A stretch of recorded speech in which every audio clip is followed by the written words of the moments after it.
Portuguese ulam mga kainday. Yan, pasensya na ano ko na dyan. Ano lang yan, ito. Yan. Isdang tamban.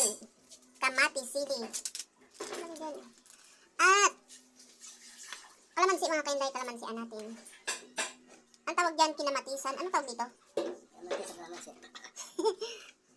Kinamatisan sa kalamansi. Pinangat, tawag dyan, pinangat. Sorry naman.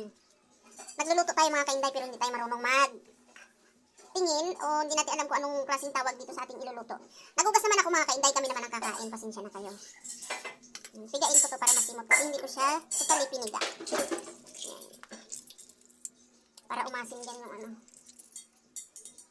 Umasim yung isda.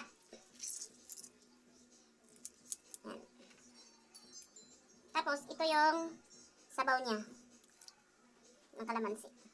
At ating lagyan ng pampalasa mga kainday.